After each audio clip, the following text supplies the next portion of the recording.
नमस्कार, मी संजय आवटे. कारण राजकारण या विशेष कार्यक्रमात तुमचं पुन्हा एकदा स्वागत.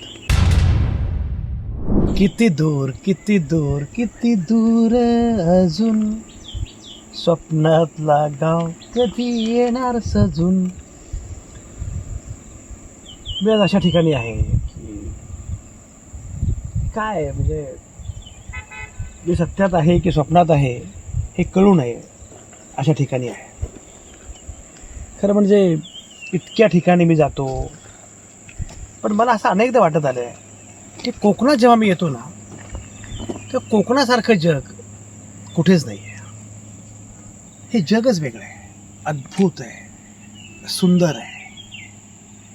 म्हणजे आताच पाऊस पडून गेला आणि मला कविता आठवली, मीच केलेली कधी काळी. कॉलेजमध्ये असताना आपण कविता करतो, नंतरही कवितेनं माझी वाट कायमच मला दाखवली. कॉलेजमध्ये असताना एक वेगळीच गोष्ट असते कवितेची. ती कविता कॉलेजमध्ये असताना मी लिहिलेली. ऋतूच पावसाळ्याचा बारा बारा सुटलेला, माझ्या डोळ्यांचा आभाळ ढगाळलेला होता. आता पाऊस पडणार हे सांगायला हवामानशास्त्र सुद्धा नको होतं. तरी माझा प्रयत्न केविलवाना वेड्या पाऊस थोपवण्याचा. आभाळाकडे पाहत ती म्हणाली, कॉलेजमध्ये ती असतेच, आभाळाकडे पाहत ती म्हणाली, सहन होत नाही का हा वारा, तर गॉगल लाव ना मित्रा. मग मात्र माझं आभाळ निरभ्र झालं. तप्त धरित्रीसाठी पाऊस व्हावं, अगदी जीव ओतून बरसावं. पण जर तहान व्याकुळ नाही धरती, तर बरसावे ते कोणासाठी. आपला पाऊस एवढा स्वस्त नाही, आपला पाऊस एवढा स्वस्त नाही. मला अनेकदा असं वाटतं की पाऊस पडतो, पाऊस कोसळतो, धुवाधार कोसळतो. कोकणामध्ये अशा प्रकारे पाऊस कोसळतो. हे जे दिसतंय ना, ते आहे अर्जुना धरण. मी गेलो होतो ओणी नावाच्या गावामध्ये, राजापूर तालुक्यातल्या. त्या ओणी गावातून घाटातून मी असं वर आलो. या ठिकाणी थोडा विसावलो आणि मला असं वाटलं की निसर्गानं तुम्हाला सगळं दिलं आहे, वेड्यासारखं दिलेलं आहे. पण शेवटी तुम्ही पण तहान व्याकुळ असलं पाहिजे. तुमची तहान भलतीच असेल तर निसर्गानं पाऊस देऊन उपयोग काय. तुमची तहान तुम्हाला समजलीच नाही तर तुम्हाला पाणी देऊन उपयोग काय. तुम्हाला कळत नाही तुमची तहान काय, तुम्हाला कळत नाही तुमची भूक काय. आपण आपल्या भूका एवढ्या वाढवून ठेवल्यात, आपण आपली तहान एवढी वाढवून ठेवली आहे की आपल्यालाच कळत नाही की अरे हे जे मिळतं आहे हे किती महत्त्वाचं आहे, किती छान आहे, हे कळतच नाही आपल्याला. मला अनेकदा असं वाटतं की ज्याच्याकडे कोकण आहे ना, त्याला बाकी वेगळी चिंता करण्याची गरजच नाही आहे. एवढं कोकण रम्य आहे, एवढं कोकण देखणं आहे. पण आज कोकणाची अवस्था काय. मी ओणीमध्ये गेलो होतो आणि माझ्या लक्षात असं आलं की या परिसरामध्ये आता जवळपास माणसं उरलीच नाही आहेत. जिल्हा परिषदेच्या एका प्राथमिक शाळेत मी गेलो, अवघी 4 मुलं एका वर्गामध्ये. एका शाळेत गेलो, अख्ख्या शाळेमध्ये मिळून 5 मुलं. म्हटलं कुठे गेली ही मुलं. तेवढं सगळं स्थलांतर होतं. लोक इथून जातात मुंबईला, लोक जातात फार फार तर पुण्याला, आणखी कुठे. इथे त्यांना मिळतं काय, इथे काहीच मिळत नाही. अरे पण का मिळू नये. मला कायम हा प्रश्न पडत आलेला आहे की तुम्हाला तुमच्या गावामध्ये, तुमच्या कोकणामध्ये एवढं रम्य सगळं आहे, जिथे उत्तम पाऊस पडतो, जिथे एवढी छान निसर्ग संपदा आहे, जिथे आता सगळ्या प्रकारची कनेक्टिव्हिटी आहे, एवढं सगळं आहे. अशा गावामध्ये, अशा भागामध्ये, अशा परिसरामध्ये तुम्हाला का हे सगळं, का मला कळत नाही की कशा प्रकारे, कशामुळे तुम्हाला हे सगळं सहन करावं लागतं. तुम्हाला इथं काहीच मिळत नाही, याचं कारण काय. आणि मग माझ्या लक्षात आलं की आपली चूक कुठे होते. आपल्याला कळत नाही, आपल्याला लक्षात येत नाही की अरे आपण आहोत कुठे, आपण करतो काय. मुळामध्ये मी मगाशी म्हटल्याप्रमाणे कोकण इतकं देखणं आहे, इतकं सुंदर आहे. कोकणाचा कॅलिफोर्निया केला पाहिजे वगैरे गोष्टी आपल्याकडे होत असतात. गरज काय कॅलिफोर्निया करण्याची? मुळामध्ये कोकण कोकण आहे, कॅलिफोर्निया कॅलिफोर्निया आहे. कॅलिफोर्नियापेक्षाही कोकण उत्तम आहे. पण या कोकणासाठी काही केलं पाहिजे असं मुळात तुम्हाला मनापासून वाटलं पाहिजे. मी मागे असं म्हटलं होतं की आपल्या लक्षात येत नाही की खरोखरच इतकं सौंदर्य आपल्याला मिळालेलं आहे, याचं करायचं काय? मी मला कोणीतरी विचारलं की लोकसभा निवडणुकीबद्दल तुमचं कोकणाचं निरीक्षण काय? मला माहिती नव्हतं. मी आता लोकांना विचारलं. लोक म्हणाले की माहिती नाही, पण पैसे दिले जातात. पैसे देऊन कोकणातल्या मतदारांची मतं विकत घेतली जातात. हे कुठल्याही निवडणुकीमध्ये घडतं. लोकसभा निवडणुकीमध्ये घडतं, विधानसभा निवडणुकीमध्ये घडतं. अरे पण त्यांना जे हवं आहे ते काहीच कसं मिळत नाही. आणि मग या प्रत्येकाला मुंबईत काय यावं लागतं, या प्रत्येकाला पुण्यात काय यावं लागतं. मला कळत नाही की प्रामुख्याने मुंबईत, म्हणजे मी काही घरांमध्ये गेलो, तरुण नाहीत, मुलं नाहीत, महिला नाहीत, फक्त वयोवृद्ध लोक. म्हणजे करता काय तुम्ही? इकॉनॉमी काय, अर्थकारण काय? म्हणजे काही नाही. मनी ऑर्डर, मुंबईची मनी ऑर्डर. मुंबईची मनी ऑर्डर हीच इकॉनॉमी असेल म्हणजे. आता गणेशोत्सव जवळ आला आहे आणि गणेशोत्सवाच्या निमित्तानं बरेच मुंबईकर कोकणामध्ये येत आहेत. त्यांच्याशी गप्पा मारत होतो. तिथून मनी ऑर्डर येते आणि कोकण चालतं. अरे पण मुळामध्ये मनी ऑर्डर तुम्हाला मुंबईतनं पाठवायची गरज काय? कोकण हीच मनी ऑर्डर आहे. कोकण हा कोरा चेक आहे, कोरा धनादेश आहे, ब्लँक चेक आहे. हवं तेवढं मिळवा. इतकी इतकी छान निसर्ग संपदा आहे. म्हणजे तुम्ही हापूस आंबा, अरे म्हणजे काय हापूस आंबा असतो इथे. माझ्या एका मित्रानं एक 10-15 एकरवर छान अशी कलमं लावलेली आहेत. तो हापूस आंबा पाहिला मी. छान फणस आहे, नारळी पोफळीच्या बागा आहेत. एवढं सगळं सुंदर आहे. आवळा मी बघितला, अरे इतका सुंदर आवळा. एका ठिकाणी गेलो तर आता पावसामध्ये आलेली अशी छान सेंद्रिय काकडी, भेंडी, पडवळ, दोडका. माझ्या लक्षात असं आलं की कोकणामधल्या लोकांना कॅन्सर होतच नाही आहे. याच्या उलट आपल्याकडे मात्र द्राक्ष खाऊन लोकांना कॅन्सर होतो. आपल्याकडे लोकांना फळं खाऊन कॅन्सर होतो, कारण एवढं फवारलं जातं, एवढं काही काही केलं जातं. तुम्ही जे खाताय, म्हणजे डॉक्टर म्हणतात काकडी खा, अरे पण त्या काकडीमध्ये एवढं काय काय फवारलं गेलं आहे. टोमॅटो खा, टोमॅटोचा तो लाल बुंद कलर येण्यासाठी एवढं फवारलं गेलं आहे. उलट पक्षी कोकणातली भेंडी, ही भेंडी एकदम अशी हिरवीगार वाटतच नाही, सपक वाटते. दोडका असं मोठाच्या मोठा, पडवळ असं मोठंच्या मोठं, काकडी अशी कडक एका अर्थानं, तसं फार अशी लुसलुशीत हिरवीगार वाटत नाही. पण ते जे आहे ना, ऊस डोंगा परी रस नोहे डोंगा, काय भुलला असे वरलिया रंगा. ह्या वरलिया रंगा भुलून आपण आपली सगळी व्यवस्था बिघडवून टाकलेली आहे. सगळा वरवरचा रंग, सगळा वरवरचा आकार, वरवरचं छान, वरवर जे छान वाटतंय ते छान आहे असं करण्याच्या नादामध्ये आपण सगळं आपलं खाणं बिघडवून टाकलं आहे, आपली फळं बिघडवून टाकली आहे. मी म्हटल्याप्रमाणे द्राक्षे, म्हणजे मला हल्ली द्राक्ष खाण्याची भीती वाटते. काय काय त्यामध्ये, म्हणजे द्राक्ष खाणं म्हणजे जणू काही आपण विष खातोय असं वाटतं. काही लोक सेंद्रिय पद्धतीने करतात, पण ते सगळे अवशेष, रेसिड्युअल इफेक्ट का खातोय आपण असं वाटतं. आणि तुम्ही कुठेही जा, म्हणजे मला कळत नाही.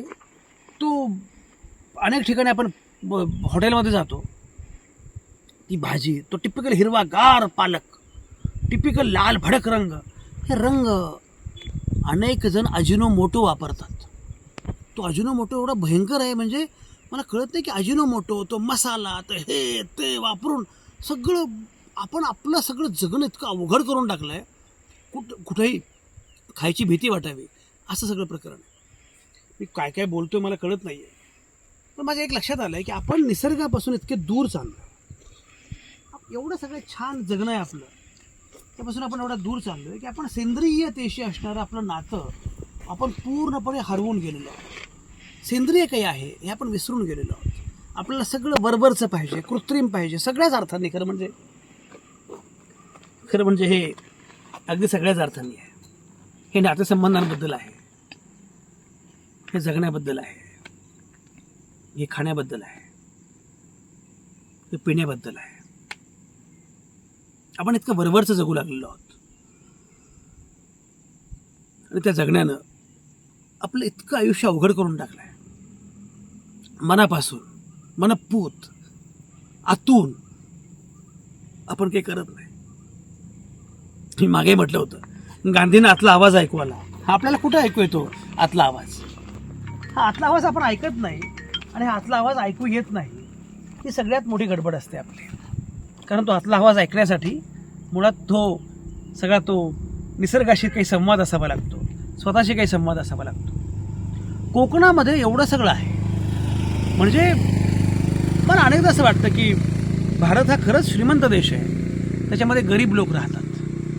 आपण एवढे गरीब आहोत, दरिद्री आहोत, पण ही श्रीमंती बघा. ही श्रीमंती काय श्रीमंती आहे अरे. आणि कोकणात नाही, कुठे तुम्ही जा, म्हणजे आपल्याकडे कोकणात जा, मावळात जा, औरंगाबादच्या म्हैसमाळला जा, तिकडे आमच्या विदर्भामध्ये चिखलदऱ्याला जा, कुठेही जा, समृद्धी आहे, श्रीमंती आहे, सगळं आहे. तसं करायचं काय आपल्यापुढे प्रश्न आहे. मागे मी म्हटलं होतं की अरे तुम्ही सगळा विकास पुण्यात करणार, सगळा विकास मुंबईत करणार, सगळा विकास ठाण्यात करणार, सगळा विकास नाशकात करणार. महाराष्ट्रामध्ये एवढे जिल्हे आहेत, बाकी ठिकाणी काहीच घडणार नाही. मी मुद्दाम सांगतो, वासुदेव तुळसणकर नावाचे आमचे मित्र आहेत आणि हे जे वासुदेव तुळसणकर आहेत ते मला भेटले आत्ता आणि ते अध्यक्ष आहेत एका शिक्षण संस्थेचे. त्यांनी मी असं विचारलं की तुम्ही काय पद्धतीनं सगळं इथे काम करता, काय करता? तर मी शाळा चालवतो. ते शिक्षण संस्थेचे अध्यक्ष आहेत, एक वाचनालय चालवतात. ते मला सांगत होते की वाचनालयाच्या निमित्तानं मी वाचनालयाची पुस्तकं सुरू काढली. जवळपास 15,000 पुस्तकं आहेत माझ्या ग्रंथालयामध्ये, पण वाचायला कोणी येत नाही, कारण माणसंच नाही आहेत. आता माणसं नसतील तर काय होईल, मुलं नसतील तर काय होईल. त्यामुळे शाळेमध्ये जवळपास 1200 मुलं होती, आज या शाळेमध्ये फक्त 500-600 मुलं उरली आहेत, कारण मुलंच नाही आहेत. पण करणार त्यांची चूक नाही आहे काही. जर मला इथं रोजगार नाही मिळणार तर मी करणार काय? मी जाईल कुठे? मी जाणार मुंबईला, मी जाणार पुण्याला. आहे त्या ठिकाणी रोजगार निर्माण झाला पाहिजे. ज्या ठिकाणी काजू आहेत त्या ठिकाणी काजूगर उपलब्ध झाले पाहिजेत. त्या ठिकाणी ॲग्रो इंडस्ट्रीज विकसित झाली पाहिजे. ज्या ठिकाणी हापूस आंबा आहे आणखी पुढं काही झालं पाहिजे. ज्या ठिकाणी नारळी पोफळीच्या बागा आहेत तिथं आणखी काहीतरी झालं पाहिजे. हे होत का नाही? हा प्रयत्न आपण करत का नाही?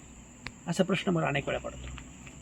हे सगळं झालं तर खरं म्हणजे कोकणचा कॅलिफोर्निया सोडा, लोक असं म्हणतील की कॅलिफोर्नियाचं कोकण झालं पाहिजे.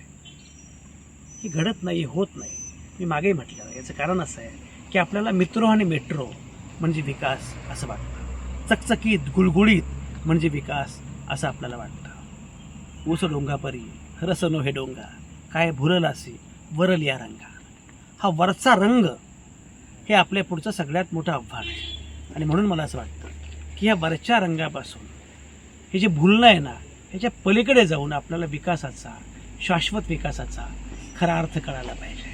हे ज्या क्षणी आपल्याला कळेल, हे ज्या दिवशी आपल्याला कळेल ना, त्या दिवशी तुम्हाला सांगू, लोक मुंबईतनं कोकणात येतील आणि मग लोकांना असं वाटेल की आपण मुंबईत का राहतो, आपण पुण्यात का जगतो, आपण का राहतो या सगळ्या इतक्या अडगळीच्या शहरांमध्ये, इतका सगळा जिथे कोंडमारा होतो. पुण्यासारख्या शहरामध्ये जिथे मी नेहमी सांगत असतो की पुणे PMRD 1.5 कोटी लोक राहतात, मुंबईमध्ये 2 MMRDA मध्ये 2-2.5 कोटी लोक राहतात. एवढ्या शहरांमध्ये 1.5-2 कोटी 2.5 कोटी लोकांनी राहायची गरज काय? उलटपक्षी लोकांनी सोडलं पाहिजे पुणे, मुंबई, ठाणे, नाशिक आणि लोकांनी आलं पाहिजे कोकणामध्ये अशा छान रम्य वातावरणामध्ये. इथं खूप करता येणं शक्य आहे, पण त्यासाठी विकासाची मूळ कल्पना आपल्याला बदलावी लागणार आहे. विकास म्हणजे काय याच्यावर काम करावं लागणार आहे. इकॉनॉमी म्हणजे काय, अर्थकारण म्हणजे काय याचा अर्थ शोधावा लागणार आहे. हे केलं ना, अदरवाईज तुम्हाला माहिती आहे महाराष्ट्राची सगळ्यात मोठी गोची काय आहे. भारताबद्दल आपण नंतर बोलू. महाराष्ट्राची सगळ्यात मोठी गोची काय? महाराष्ट्र आहे 15 कोटीचा, एवढ्या मोठ्या लोकसंख्येचा, पण इथे सगळ्यात मोठी अडचण पुन्हा तीच आहे. मी मगाशी म्हटल्याप्रमाणे सगळ्यात मोठी अडचण काय असेल तर अडचण तीच आहे की महाराष्ट्र मोठा आहे, सगळं आहे, पण सगळं एकवटलेलं आहे. सगळी प्रक्रिया म्हणजे मी म्हटल्याप्रमाणे 3 कोटीची मुंबई, 1.5 कोटीचं पुणे आणि बाकीचे आणखी ठाणे, नाशिक वगैरे, म्हणजे 15 कोटीपैकी 6 कोटीची सगळी जी काही जनता आहे तिथंच सगळं एकवटलेलं आहे. भंडाऱ्यामध्ये मला काही करता येत नाही, गडचिरोलीमध्ये मला काही करता येत नाही, चंद्रपूरमध्ये मला काही करता येत नाही, जळगावमध्ये आणखी कुठे धुळ्यामध्ये मला काही करता येत नाही. मला सगळं यावं लागतं इथेच. विकासाच्या प्रक्रियेचं केंद्रीकरण, एकूणच केंद्रीकरण ही आपल्या पुढची सगळ्यात मोठी समस्या आहे. हे जर दूर झालं ना, मी तुम्हाला खरं सांगतो, मला इथं आल्यानंतर असं वाटलं की खरं म्हणजे माझ्यासारख्या दरिद्री माणसाची ती पात्रताच नाही आहे की एवढी श्रीमंती मला मिळाली. ही केवढी श्रीमंती आहे. एवढी श्रीमंती मिळण्याची माझी पात्रता नाही आहे, माझी लायकी नाही आहे, तरी मला देत आहे. हे कोण देतं? निसर्ग देतो. निसर्ग एवढा भरभरून देतो. अरे तुम्हाला कल्पना आहे का इस्रायलमध्ये पाऊस नाही. तुमचं उजनी धरण आहे ना, उजनी धरणा एवढं धरणसुद्धा इस्रायलमध्ये नाही आहे. म्हणजे आपल्याकडे एवढी धरणं आहेत. इस्रायलच्या एका मित्राशी मी बोलत होतो, तुम्हाला म्हटला म्हणजे तुम्हाला कल्पना नाही आहे, तुम्हाला एवढी मोठी धरणं आहेत. आमच्या अख्ख्या इस्रायलमध्ये एवढं एक धरण आहे फक्त, ते उजनीच्या क्षमतेचं, तरी इस्रायल होऊ शकते. बाकीच्या लोकांना दुबईत तुम्ही जा, सगळं उभं केलंय त्यांनी, सगळं आयात करावं लागतं. काही पिकत नाही, शेती नाही, काय माती नाही, काही नाही. तुमच्याकडे सगळं आहे यार, शेती आहे, माती आहे, पाणी आहे, आकाश आहे, एवढं सगळं सुंदर जग आहे तुमचं, तरी तुम्ही इथपर्यंत येऊन पोहोचलात. विकासाची कल्पना आपल्याला बदलावी लागणार आहे. तुम्हाला हे सांगू का, हे पण मुद्दाम सांगितलं पाहिजे. मगाशी माझ्या मित्रांना सांगत होतो, एवढ्या दुर्गम भागांमध्ये आजही सगळ्या सरकारी योजना पोचलेल्या दिसतात. म्हणजे मी बघत होतो की एवढा दुर्गम भाग आहे पण एस टी दिसली मला. मी बघितलं की एवढा दुर्गम भाग आहे पण पोलिंग बूथ तिथं होतं. एवढा दुर्गम भाग आहे प्राथमिक आरोग्य केंद्र आहे. एवढा दुर्गम भाग आहे ग्रामीण रुग्णालय आहे. एवढा दुर्गम भाग आहे धरण आहे. याचा अर्थ असा आहे की आपल्या पूर्वसुरींनी हा सगळा प्रयत्न फार नीट केला होता. सोपं नाही आहे हे, एक लक्षात घ्या. भारताबद्दल बोलणं सोपं आहे आणि परदेशाबद्दल उगाच गळे काढणं सोपं आहे. भारतासारख्या देशामध्ये या प्रकारे करणं फार अवघड होतं. आपल्या पूर्वसुरींनी सगळ्या प्रकारचं काम केलं. दुर्गम भागांमध्ये, ईशान्य भारतामध्ये, सगळीकडे सगळ्या गोष्टी उभ्या राहतील असा प्रयत्न केला. म्हणून आज सगळीकडे यू जस्ट कॅन इमॅजिन, ज्या ठिकाणी तुम्हाला आत्ता पोहोचणं पण अशक्य आहे ना, त्या ठिकाणी तुम्हाला एकदम बॅनर दिसतं विधानसभा निवडणुकीच्या तयारीचं. हे सोपं नाही आहे. लोकशाही अगदी तळागाळापर्यंत पोहोचलेली आहे. तळागाळापर्यंत वोटिंग बूथ्स आहेत. तळागाळापर्यंत तुम्हाला कल्पना आहे, जेव्हा भारताची पहिली निवडणूक झाली तेव्हा ही पहिली निवडणूक करणं हे मोठं आव्हान होतं. करायचं कसं? एवढी मोठी लोकसंख्या, लोकांची नावं नव्हती, काही नव्हतं, दुर्गम भाग सगळा. तुम्ही न्यूटन सिनेमा बघितला असेल. निवडणूक घेणं हे मोठं आव्हान होतं, पण तरी निवडणुका झाल्या, सगळं झालं, कारण आपली सरकारी यंत्रणा काम करत होती सर्वसामान्य माणसांसाठी. इतकी वर्ष हे केलं भारतानं, म्हणून भारत इथपर्यंत पोहोचलं आहे. पण आता या टप्प्यावर थोडं सावध राहावं लागणार आहे. हा टप्पा थोडा खाजगीकरणाचा आहे. हा टप्पा सार्वजनिक हितापेक्षा सुद्धा खाजगी उद्योजकांच्या तुंबड्या भरणार आहे. कारण एक काळ असा होता, अंतिम सत्ता जनतेची, सर्वसामान्य माणूस हा केंद्रबिंदू. म्हणजे समजा इथे मला दिसतोय ना, इकडे दाखवा मला ते घरं बघा. ते छोटं घर आहे ना, त्या छोट्या घराच्या पलीकडे झोपडी असेल. त्या झोपडीतला सर्वसामान्य माणूससुद्धा जगला पाहिजे, त्यालासुद्धा रुग्णालय मिळालं पाहिजे, त्याला आरोग्यसेवा फुकटात, मोफत उपलब्ध झाली पाहिजे, त्याच्या कच्च्या बच्चांना शाळा जवळ मिळाली पाहिजे. हे आजवर आपलं स्वप्न होतं. आता मात्र त्या पलीकडे जाऊन सगळं खाजगी लोकांच्या दावणीला बांधण्याची एक प्रक्रिया सुरू झालेली आहे. आणि यामध्ये केवळ कुठला पक्षीय मुद्दा नाही आहे, एकूणच नव्या अर्थकारणाचा मुद्दा आहे. अशा सगळ्या कालावधीमध्ये आपल्याला विचार करावा लागणार आहे की आपल्याला विकासाची मूळ कल्पना बदलावी लागेल. ती बदलली नाही, ते येणारा काळ फार कठीण आहे. मला कोणीतरी विचारलं की काय घडलं, नारायण राणे कसे निवडून आले. नारायण राणे कसे निवडून आले, विनायक राऊत कसे पडले, हा मुद्दा नाही आहे. राजन साळवी पुन्हा आमदार होतील का, हा केवळ मुद्दा नाही आहे. की ठीक आहे, ही चर्चा आपण करत राहूच, की आता उबाठा येणार की शिंदेसेना येणार, भाजप येणार की काँग्रेस येणार की शिवसेना येणार की काय शरद पवारांचा पक्ष येणार, ही चर्चा करत राहूच.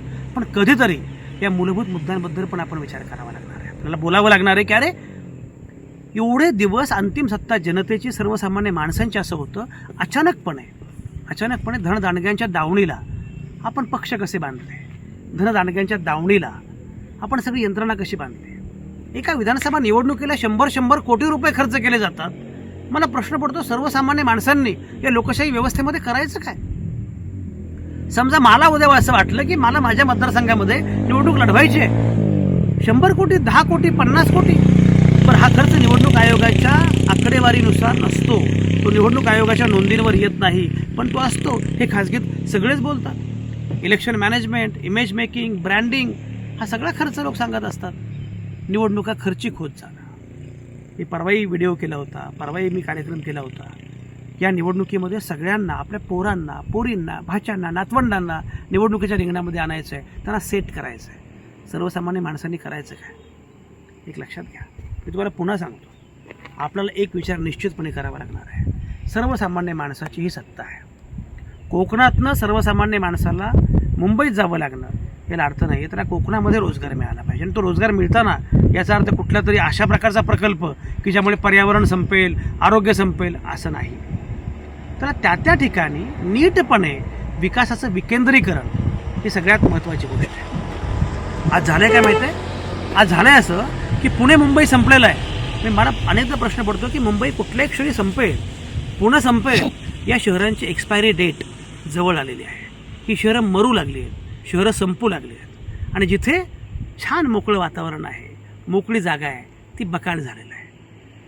म्हणजे सुजलेली आणि सुजून फुटू शकणारी, संपू पाहणारी अशी महानगरं. आणि दुसरीकडे रिकामी पण ओसाड, उजाड अशी गावं, निसर्गरम्य गावं.